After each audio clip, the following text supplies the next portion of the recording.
তৌহিদুল ইসলাম হীরা। সরাসরি যাচ্ছি তার কাছে। শেরপুরের সদর উপজেলার ভাতশালা ইউনিয়নের জোড়া পাম্পের কাছে সকাল 11:30টার দিকে আজকে একটি দুর্ঘটনা ঘটে। রৌমারী, কুড়িগ্রাম জেলার রৌমারী থেকে রিফাত পরিবহনের একটি বাস ঢাকার উদ্দেশ্যে ছেড়ে আসে।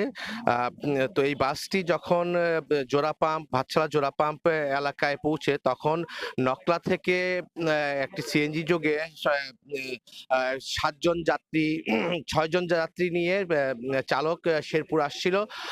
আমরা জানতে পেরেছি সেই চালক একটি কুকুরকে বাঁচাতে গিয়ে মূলত আসলে নিয়ন্ত্রণ হারিয়ে ফেললে দ্রুতগামী রিফাত পরিবহনের সামনে চলে আসে এবং সিএনজিটি দুমড়ে মুচড়ে যায়। এখানে সিএনজিতে থাকা 5 জন যাত্রী ঘটনাস্থলেই প্রাণ হারায় এবং পরবর্তীতে একজন যাত্রীকে স্থানীয় একটি হাসপাতালে নিয়ে গেলে সেখানে তার মৃত্যু ঘটে। আমরা জানতে পেরেছি এখানে যারা মৃত্যুবরণ করেছে তাদের মধ্যে 3 জন পুরুষ রয়েছে এবং 3 জন নারী রয়েছে।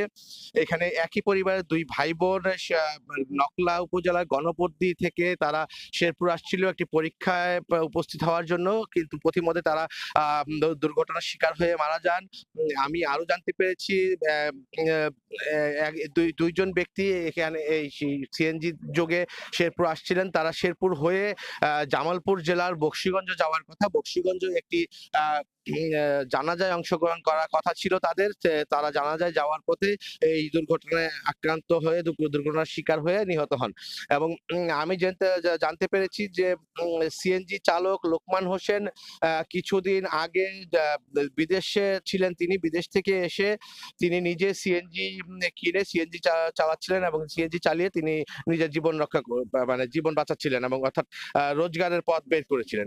তো আমি জেলা প্রশাসনের সাথে কথা বলেছি। জেলা প্রশাসক আমাকে জানিয়েছেন যারা নিহত হয়েছেন তাদের পরিবারের তাদের মৃতদেহ দাফন কাফনের জন্য সরকারি বিধান অনুযায়ী যে অনুদানে দেওয়ার বিধান রয়েছে তিনি তাদেরকে দিবেন বলে আমাকে জানিয়েছেন জেলা প্রশাসক। তো শেরপুরের সড়ক দুর্ঘটনার 6 জন নিহতের ঘটনায় এই ছিল আমার কাছে সর্বশেষ তথ্য। সরাসরি ছিলাম শেরপুর সদর হাসপাতালের সামনে।